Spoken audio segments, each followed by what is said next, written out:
This conference will now be recorded. All right, so where we had left off on Monday,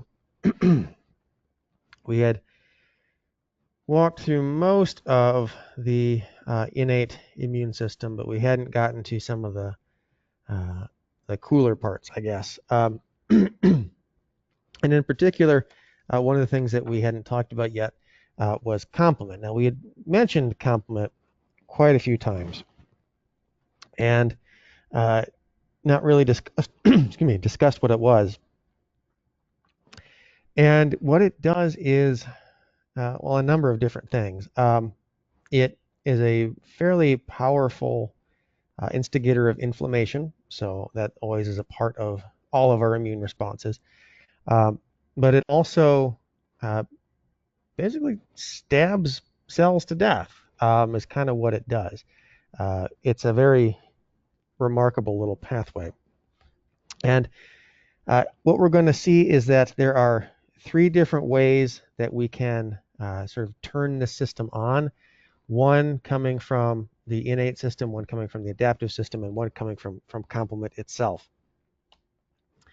So the classical pathway relies on antibodies. Okay, so this is going to involve then the innate immune system. This is going to involve B cells or plasma cells, right? And those antibodies are going to opsonize, right, or bind to something that's got to go. And that's going to be our signal to activate or begin the setup of the complement complex, right? The MAC complex that it's going to be. Uh, this is a process called fixation or complement fixation. Um, but this is the classical pathway because it's the first one we discovered. It's basically what this is. The second pathway is something called the lectin pathway, right? And this is, not surprisingly, going to involve lectin as our, or lectins as our signal here. And lectins are chemical messengers that are produced by the innate immune system to recognize or to opsonize foreign invaders. Um, and so basically, we've got just two different systems for opsonization, right? Two different means of targeting and tagging things that have to go. Either one will work, okay? And the third one we call the alternative pathway, and this is when complement is actually going to activate itself, okay?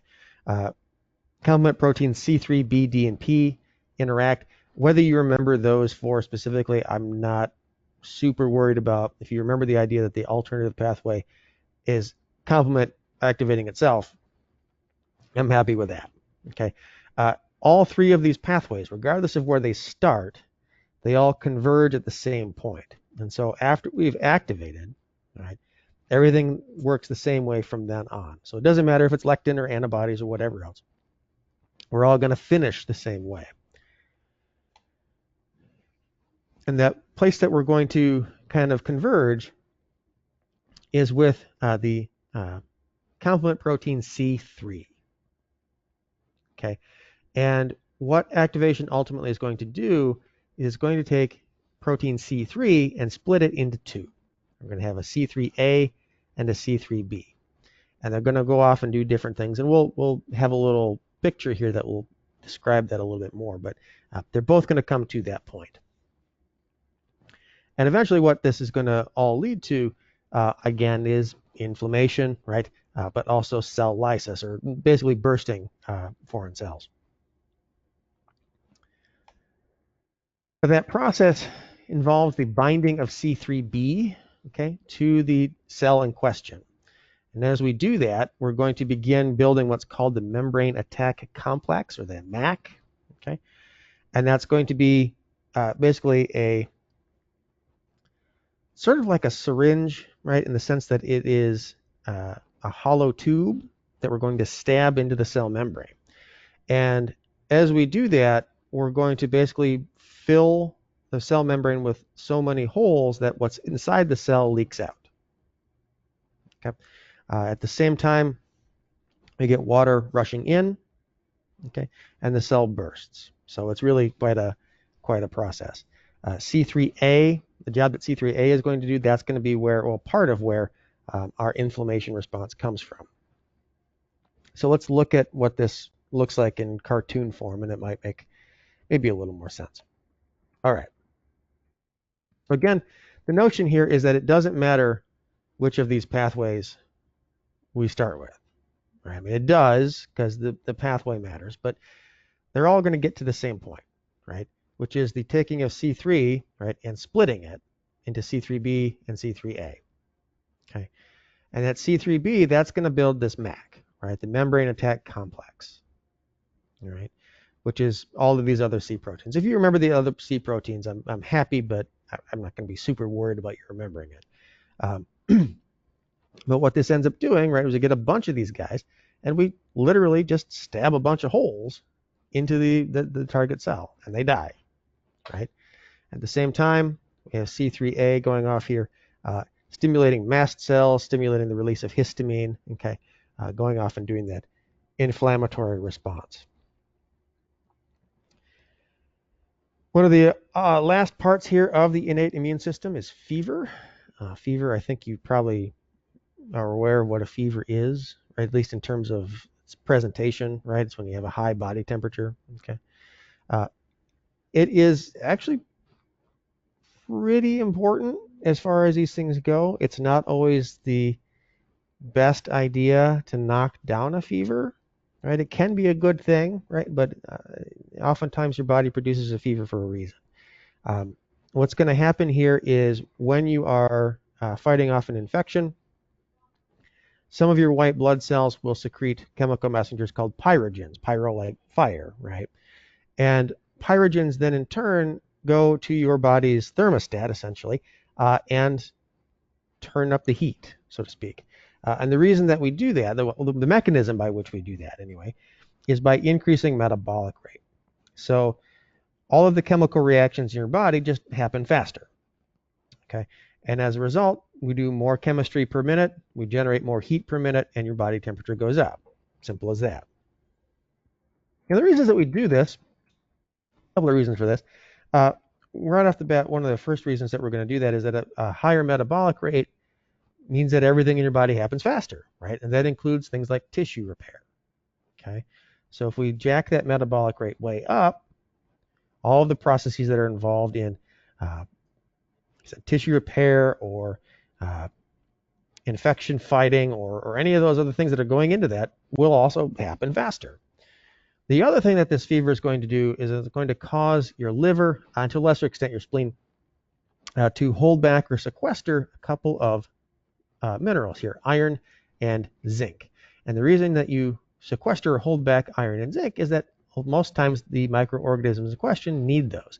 In particular, cells more or less across the board require zinc to divide. Okay, so it's one of the reasons that you feel like crap when you're sick is that your body is holding back nutrients that your own cells need also, right? But the idea is that you can outlast them, you can starve them out. Okay, so that's also why taking a zinc pill when you're sick makes you feel better, but it doesn't actually help you get better. Okay, so there's that kind of it's palliative and not curative, I guess is the best way to describe that. Okay, so those then are all of the kind of one size fits all responses that we've got, right? We kind of treat everything with the innate immune system the same way, regardless of whether it's a virus or whether it's a bacteria or a parasitic worm or whatever else it happens to be. We kind of do everything the same way. When we have and it works because it's fast, right? If you don't have to think about what the response is, you just treat everybody the same way, it's fast, okay? It's not necessarily super effective all the time, but it's fast. If we want to have a more effective response, though, it's got to be tailored, right? It's got to be tied to exactly what the problem is. And the downside to that is that it takes time to figure out what that thing is, and it takes time to build a response to it, and it takes time to roll that whole response out. Okay, so there's advantages to having this kind of everybody gets the same treatment approach that the innate immune system does, but there are also benefits to having this more tailored response as well, and that's really what the job of the adaptive defenses are there to do. Okay, they are like the innate immune system. They're there to protect us against all of these other sort of pathogens or abnormal body cells. Okay, so this includes things like cancer or virally infected cells, like the innate immune system, right, where inflammation is part of that primary innate response. The adaptive immune system, many parts of it, are going to go into enhancing inflammation, right? I feel like I'm going to say this 400 times before I'm done, but inflammation. Through the classical pathway, we can activate complement. Okay, so we can do that there as well. But again, here we need to have a priming, right? We need to have an initial contact. We need to be set up. And so right off the bat, if this is the first time that we're being exposed to something, we're not going to have any adaptive response at all, right? We're going to take a long time, and I do mean a long time, before that response even gets off the ground. Okay, so the innate immune system really kind of covers most of the heavy lifting for the first exposure to an illness. Now, that said, right, adaptive defenses are both specific and systemic, which is nice. Okay, they're specific in the sense that they attack one thing very well, right? The downside to that, of course, is that it's one thing very well. So if you've gotten a flu shot this year, right, you think you got 5 strains of flu. The reason for that being that you can have antibodies against one strain, but it doesn't do anything at all against another strain. Okay, even if they're very closely related. So it's extremely specific. But again, takes care of those things really well. The systemic part is the fact that this stuff is just circulating in your blood, right? For the most part, this stuff is just kind of being monitored, right? We've got B cells hanging out in your lymph nodes, cleaning through all that lymph, right? You've got T cells actively prowling your blood. So they're everywhere at once, okay?